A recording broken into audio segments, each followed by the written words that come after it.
우리 신실하신 하나님께 감사합시다라는 제목으로 하나님 말씀 나누고 기도하는 시간을 갖겠습니다. 요즘은 좀 보기 힘든데요. 제가 어려서 이렇게 지하철을 타고 제 학교를 의정부에서 이제 서울로 오다녔거든요. 초등학생 때부터 지하철을 타면, 특히 1호선을 타면 그 당시에 저하고 비슷한 나이 또래의 친구들이 가방을 이렇게 X자로 메고 앉아있는 승객들의 무릎에 껌을 하나씩 이렇게 놓고 한 바퀴를 쭉 돌고 또 다시 수거해 가고 또 껌을 가져가서 돈을 주시는 분들에게는 돈을 받고 또 이렇게 옆칸으로 이동하고 하는, 그렇게 흔히 앵벌이라고 하는 그런 일을 하는 친구들을 많이 봤습니다. 그 친구들의 표정을 이렇게 보면 나하고 비슷한 나이 또래고 지금 학교 가야 될 나이임에도 불구하고 학교에 갈 수 없고 또 누군가의 손에 붙들려서 그런 일을 하고 있다고 하는 생각을 하니까 참 마음이 힘들더라고요. 표정을 가만히 보면 얼굴에 기쁨이나 생기는 전혀 없고 정말 마지못해서 억지로 끌려다니면서 그런 일을 하는 것처럼 누가 봐도 그렇게 보였습니다. 한편으로는 이런 생각이 들더라고요. 우리가 섬기는 하나님, 우리가 믿고 있는 하나님이 좋으신 하나님이어서 너무너무 감사했습니다. 정말 내가 하나님을 선택한 게 아니잖아요. 하나님이 우리를 선택하셔서 우리를 자녀 삼아 주셨는데 우리 아버지 하나님이, 우리가 섬기는 그분이 아주 악하고 못된 그런 신이라면 여러분 얼마나 매일매일 하루하루가 얼마나 두렵겠습니까? 공포 그 자체이지 않겠습니까?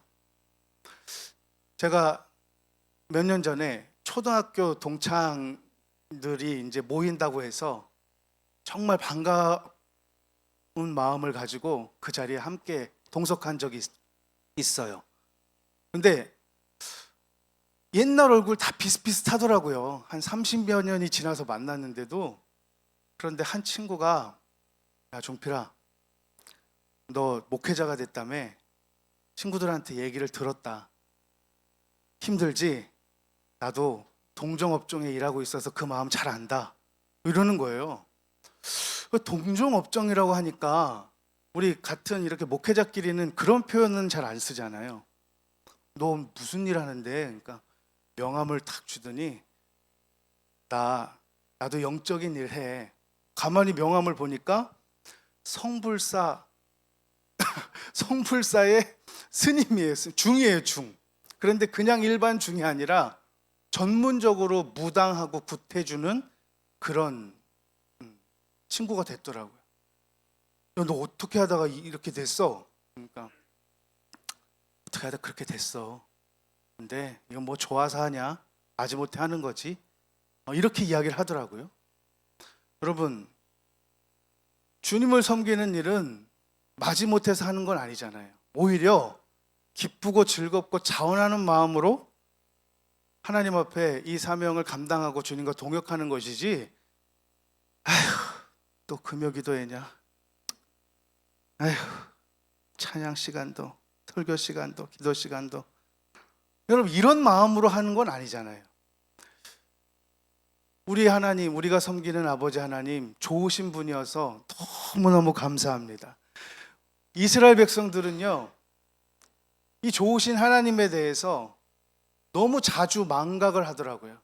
그래서 사무엘이 지금 이스라엘 백성들을 향해서 선포하고 있는 게 뭐냐면, 애굽에서부터 너희를 인도해 내었던 하나님을 너희는 기억해야 된다 라고 쭉 역사적으로 지금 설명해 가고 있어요. 짧은 메시지지만 하나님이 너희를 애굽에서 종살이 할 때에 너희를 바로 왕의 압제에서 구원하여 주신 분이 하나님 아니냐. 그리고 광야 40년 동안 너희들을 인도하시고 보호하신 분이 하나님 아니냐.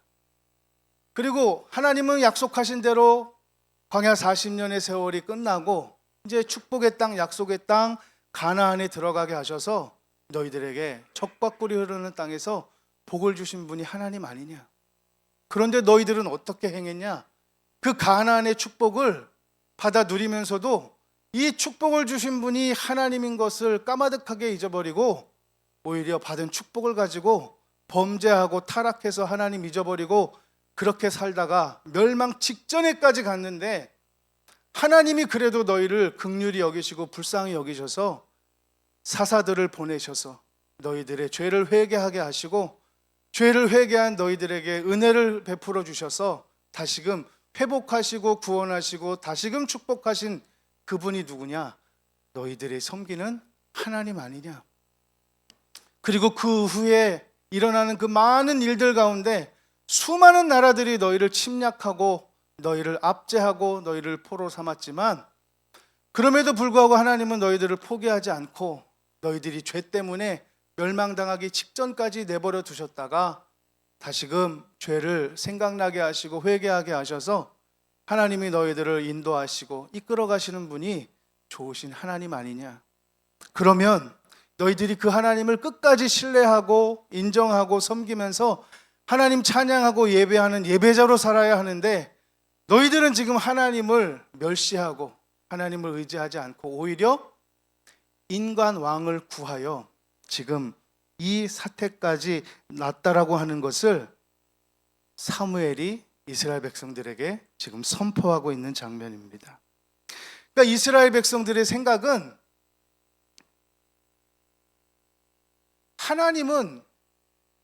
하나님의 선택과 방법이 옳지 않았다라고 하는 불신의 생각이 거기 깔려 있는 거예요. 왜냐하면 하나님을 정말 의지하고 사랑했다면 이렇게 인도해 주셨고 보호해 주셨고 축복해 주신 그 하나님에 대해서 감사하고 찬양하고 영광을 올려드려야 할 텐데, 하나님 말고 인간 왕을 구했다고 하는 건 하나님의 방법을 우리는 더 이상 원치 않습니다. 맨날 자신들이 죄를 짓고 두드려 맞는, 자신들이 죄를 짓고 하나님 앞에 징계를 받는 것만 생각했지, 하나님이 그 징계를 통해서 다시금 구원해 내시고 저들을 인도해 내신, 그리고 다시금 회복해 하신 그 뒤의 은혜들은 까마득하게 잊어버리고 우리는 이런 방법 말고 처음부터 인간 왕이 우리를 잘 다스려 주기를, 우리를 징계하지도 않고 우리를 벌하지도 않고 그냥 잘 인도해 줄 수 있는 그런 인간 왕을 원합니다 라고 했던 그런 선택이 바로 이스라엘 백성들의 어리석은 선택이었습니다. 그런데 역사적으로 보면 인간 왕을 선택했던 이스라엘 백성들이 오히려 더 심한 포로와 압제와 고난을 당했던 것을 우리는 성경의 역사를 통해서 잘 압니다. 여러분, 아수르나 바벨론으로 포로 끌려갔던 그때가 왕이 세워졌던 왕정시대였잖아요. 그렇게 가진 고난과 고통과 큰 시련을 당했던 그때가 오히려 자기들이 원했던 왕을 세워서 나라를 잘 다스리기는커녕 오히려 하나님 앞에 범죄하여 두들겨 맞았던 그런 심한 고난이 저들이 원했던 왕정의 때라는 것이었습니다. 사람이요, 얼마나 교만한지 내가 하면 다 잘할 것 같은 거예요. 내가 하면. 다른 사람이 하면 왠지 불안해. 여러분, 그거 교만입니다. 더군다나 내가 하면 잘할 것 같고 하나님이 하시면 뭔가 불안해하는 건, 이건 정말로 신앙생활의 큰 불신 중에 불신이거든요. 여러분, 우리 온전히 주님 앞에 맡기며 의지하는 신앙생활 할 수 있기를 주님의 이름으로 축원합니다. 전적으로 주님을 신뢰하시기를 주님 이름으로 축원합니다. 하나님은 이런 이스라엘 백성들의 완벽한 보디가드 역할을 해주셨어요. 여러분, 보디가드가 뭡니까? 경호원이잖아요. 여러분, 지금도 우리가 보디가드나 경호원을 아무나 두지 못합니다. 왜냐하면 그만한 힘이 있어야 되고 재력이 있어야 돼요. 그래서 정치인들이나 아니면 연예인들이나 아니면 재력가들, 자신들이 가지고 있는 어떤 힘이 동반되어야 하고 재력이 동반되어야 자신들의 신변을 예기치 못한 상황에서 지켜주고 보호해주는 역할을 하는 보디가드를 고용할 수 있는 거죠. 그것도 시시한 보디가드 말고 정말 유능한 보디가드, 실력 있는 보디가드를 많이 두려면 얼마나 많은 돈이, 재력이 필요한 줄 모릅니다. 그런데 이스라엘 백성들에게 정말 완벽한 보디가드, 완벽한 경호원의 역할을 감당해 주셨던 분이 하나님이시라는 사실을 이스라엘 백성들은 까마득하게 잊어버리는 거예요. 아니, 뭐가 이쁘다고 하나님이 이런 이스라엘 백성들의 보디가드 역할을 해주십니까? 이유는 딱 하나예요. 자기 백성이기 때문에, 내 자녀이기 때문에, 그거 하나, 그 이유 때문에 하나님은 이렇게 신실하게 이스라엘 백성들을 지키시고 보호하셨던 겁니다. 오늘 저와 여러분에게도 마찬가지입니다. 하나님 자녀라는 그 이유 때문에 하나님께서 저와 여러분들을 지키시고 보호해주고 계시는 은혜를 누리고 있는 줄로 믿습니다. 그래서 시편 121편에 보면 이스라엘을 지키시는 자는 졸지도 아니하시고 주무시지도 아니하시리로다. 여호와는 너를 지키시는 이시라. 여호와께서 내 오른쪽에서 내 그늘이 되시나니 낮의 해가 너를 상하게 하지 아니하며 밤의 달도 너를 해치지 아니하리로다. 아멘. 여러분, 세상에 이런 보디가드가 어디 있습니까? 아무리 유능한 보디가드도 잠자요. 허술하다고요. 구멍이 있다고요. 여러분, 얼마 전에 미국에서 트럼프 대통령이 대통령 후보 시절에 연설하다가 저격수의 총을 이 귀를 스치는 일이 있었잖아요. 여러분, 유능한 경호원이 그 옆에 깔려 있었음에도 그거 못 막았습니다. 아무리 유능한 경호원이라도 완벽하게 해내는 보디가드는 없어요. 그럼에도 불구하고 하나님이 그 완벽한 이스라엘 백성들의 보디가드가 되어주셨다는 이 사실, 여러분, 이건 누구보다 하나님을 뜨겁게 사랑했던 다윗은 너무나도 잘 알았어요. 그래서 그가 고백하는 장면이 시편 23편입니다. 4절 말씀을 보면 내가 사망의 은침한 골짜기로 다닐지라도 해를 두려워하지 않을 것은 주께서 나와 함께 하심이라. 주의 지팡이와 막대기가 나를 안위하시나이다. 아멘. 양 치러 양 몰고 나갔을 때 수많은 어려운 환경들을 다윗은 만나봤거든요. 맹수들도 만나봤고 자기 힘으로 감당해낼 수 없는 그런 척박한 환경 속에서도 이렇게 지키시고 보호하시고 지팡이와 막대기처럼 나를 보호하시고 안위해 주시는 분이 최고의 보디가드인 나의 주, 나의 하나님이란 사실을 다윗이 고백했던 거예요. 그래서 여호와는 나의 목자시기 때문에 내가 전혀 아무것도 부족함이 없다라는 고백을 늘 찬양처럼 고백했던 사람이 바로 다윗이었습니다. 여러분, 만약에 여러분들이 보디가드를 채용할 수 있는 선택권이 있다면 여러분, 누구를 선택하시겠습니까? 인간 보디가드를 선택하시겠습니까? 아니면 하나님을 선택하시겠습니까? 다윗의 고백처럼 여호와 하나님을 목자 삼고 인도자 삼고 보호자 삼고 주님 다시 오실 때까지 안전하고 보호받는 그런 신앙생활 이어갈 수 있기를 주님의 이름으로 축원합니다. 그래서 찬양을 한 곡 하고 우리 설교를 이어갔으면 좋겠어요. 우리 여호와는 나의 목자신이란 찬양인데요. 우리 가사를 아시는 분들, 이 찬양을 아시는 분들은 같이 했으면 좋겠습니다. 요거는 그냥 피아노로만 할게. 이따가 해주세요.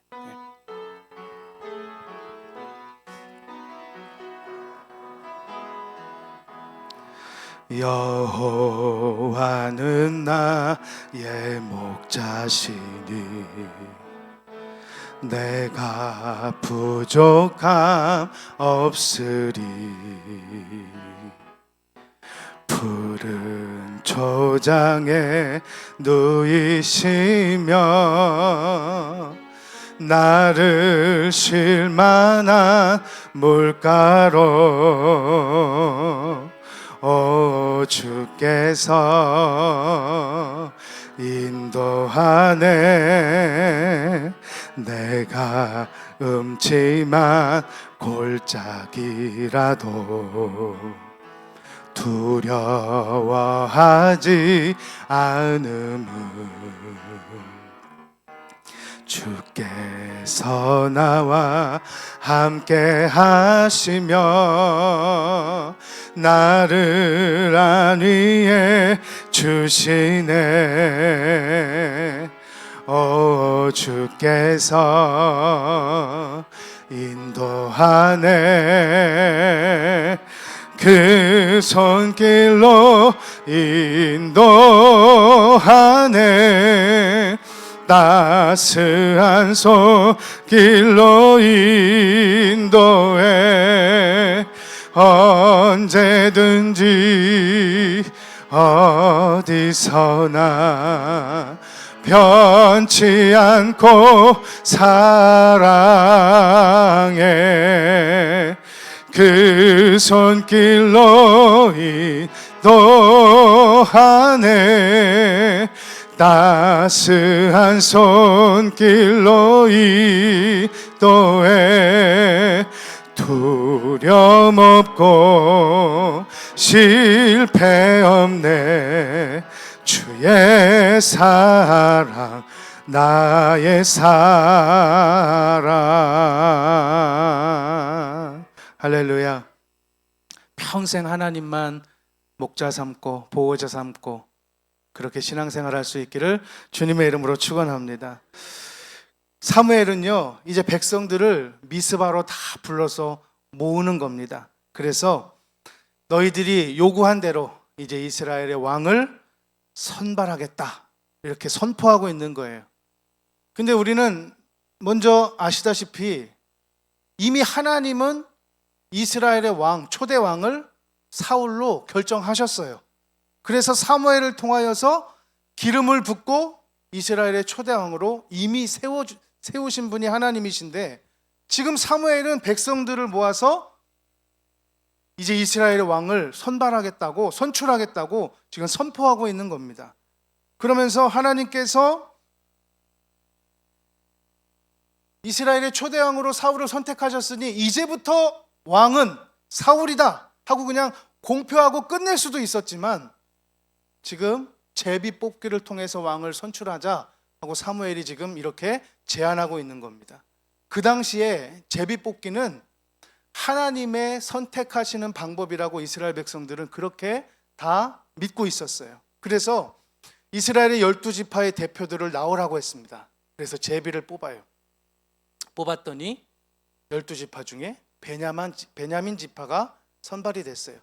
이제 베냐민 지파의 여러 가족들 중에 이제 제비를 또 딱 뽑으니까 이제는 마드리의 가족이라고 하는 그 가족이 뽑혔고, 그 마드리의 가족 중에 기스의 아들 사울이 제비에 딱 뽑히게 된 겁니다.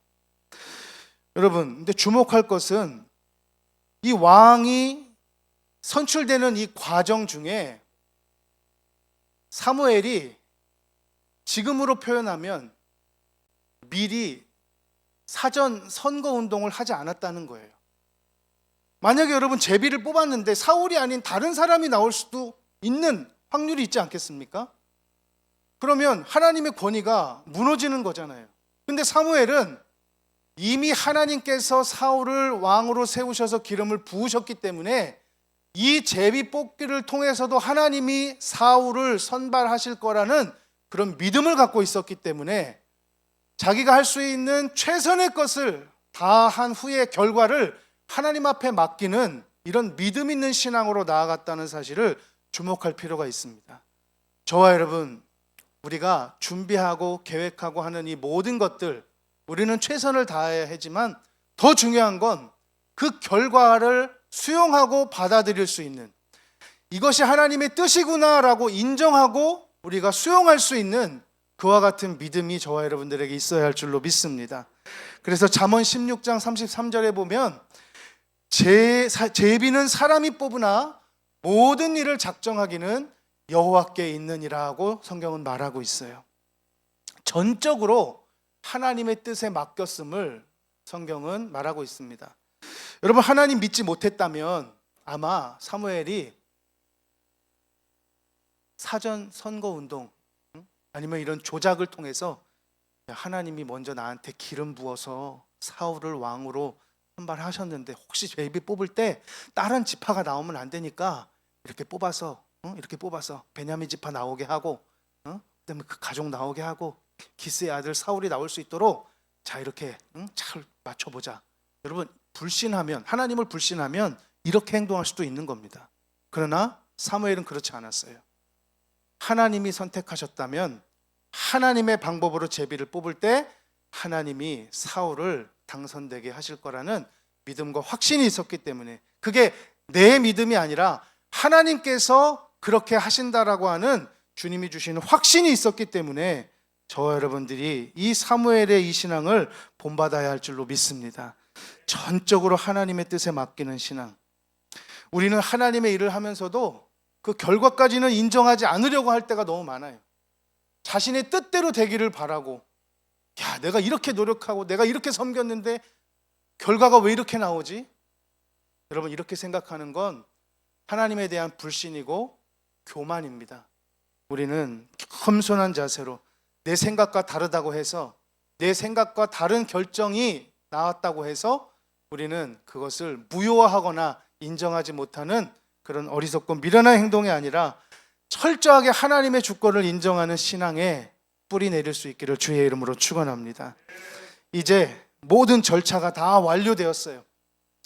내적으로도 하나님이 기름을 부으셨고 이제 외적으로도 제비 뽑기를 통해서 이스라엘의 초대왕을 사울로 선발하셨습니다. 자 이제 사울 나와주세요 딱 했는데 사울이 안 나오는 거예요. 사울이 없어요. 사람들이 웅성웅성거렸습니다. 어디 있는지 막 찾으려고 난리가 났어요. 그런데 성경을 보니까 지금 진보다리들 사이에 깊숙이 숨어 있었다고 성경은 표현하고 있어요. 여러분 만약에 사울이 왕으로 딱 선출되었을 때 기다렸다는 듯이 두 손을 높이 들고 저는 왕으로 선발될 줄 알았습니다 하고 이렇게 막 교만하게 자신을 막 드러냈다면 아마 사울에게 불만을 갖고 있었던 사람들의 원성과 또 이런 반대 세력들의 음모나 이런 계략들이 그 순간에 막 나타나고 드러났을지도 모르겠습니다.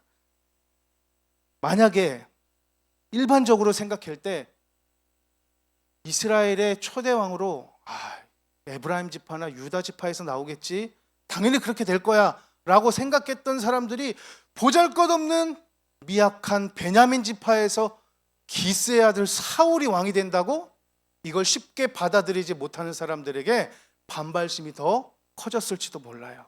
그런데 26절에 보면 하나님께 감동된 유력자들이 사울과 함께 갔다라고 말하며 사울이 겸손하고 조신하게 행동했다는 것을, 그래서 사울을 돕는 사람들이 옆에 조력했다는 것을 성경은 지금 묘사하고 있습니다. 저와 여러분들이 이렇게 겸손하게 또 낮아진 모습으로 사람들 앞에 설 때에 아마 사람들이 이렇게 생각할 수 있겠죠. 야, 저 정도 인물에 저 정도로 겸손하면 그래도 이스라엘 지파의 가장 작은 지파인 베냐민 지파 사람이지만 그런대로 잘 뽑았네. 야, 우리 잘 한번 도와주자. 이렇게 사람들이 생각하고 협력을 이끌어낼 수 있다는 사실이죠. 어리석은 사람은요, 자신을 드러내기를 좋아하지만 여러분 지혜로운 사람은 자신보다 다른 사람에게 눈을 돌리고 관심을 갖는 그런 배려하는 마음을 갖는 것이 지혜롭고 현명하게 행동하는 처세인 줄로 믿습니다. 남을 배려한다는 것이 또 실상 남처럼 이 말처럼 참 쉽지가 않지만 하나님은 이렇게 겸손한 자를 들어 쓰시기를 기뻐하시는 것을 성경에 구석구석 말씀하고 있고, 저와 여러분들에게 신앙생활에 필요한 덕목 중에 하나도 겸손이라고 하는 사실을 우리가 기억할 수 있기를 바랍니다. 그래서 우리에게는 사실 겸손한 마음이 없잖아요. 우리는 자랑할 만한 아주 작은 건덕지만 있어도 그거 막 알리고 싶고 드러내고 싶어서 못 참아요. 입이 막 근질근질해서 못 참습니다. 그리고 막 나타내고 싶어서 뭐 새 것을 하나 사고 좋은 것을 하나 사면 그냥 추렁추렁 늘어뜨리고 막 허적허적 대면서 사람들에게 막 알리고 싶어 해서 안달이죠. 우리 힘으로는 겸손할 수 없습니다. 그래서 주님이 겸손을 나에게서 배우라고 말씀하셔요. 마태복음 11장 29절에 나는 마음이 온유하고 겸손하니 나의 멍에를 메고 내게 배우라. 그리하면 너희 마음이 쉼을 얻으리니.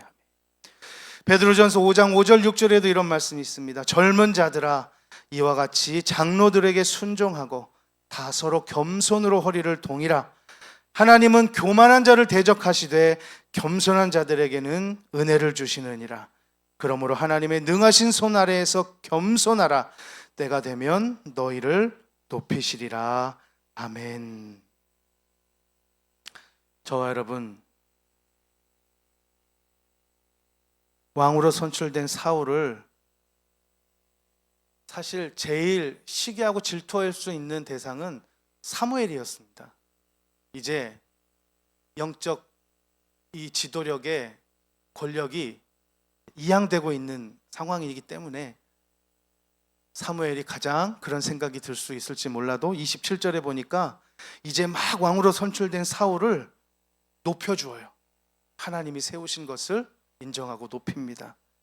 그리고 하나님의 뜻에 전적으로 순복한 하나님께 감동된 유력한 자들도 지금 사울 옆에 두게 하셨습니다. 그러나 사울의 이 생각과는 달리 반대로 사울을 탐탁지 않게 생각하는 사람들도 있었음을 성경은 말하고 있어요.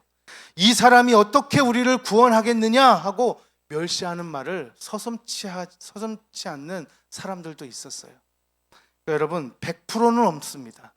우리 인간 세상에서 100%는 저 공산당들밖에 없어요. 아무리 잘하고 아무리 뛰어나도 100%는 있을 수 없습니다. 그러하기에 저와 여러분들이 더욱 겸손하게 하나님의 뜻을 묻고 구하면서 우리가 신앙생활하고 나에게 어떤 지도력이 주어졌을 때 100%를 다 만족시킬 수는 없지만 하나님의 편에서 옳은 선택을 할 수 있는 그런 겸손과 지혜와 현명한 그리고 믿음을 달라고 기도하며 나아갈 수 있는 우리의 신앙생활이 될 때에 하나님은 그런 사람에게 은혜 위에 은혜를 더하시고 또 감사 위에 감사를 더하게 하실 줄로 믿습니다. 우리 이 시간 찬양하고 우리 기도하도록 하겠습니다. 우리 두 손 들고 찬양합니다. 우리 합심해서 찬양하고 기도하겠습니다.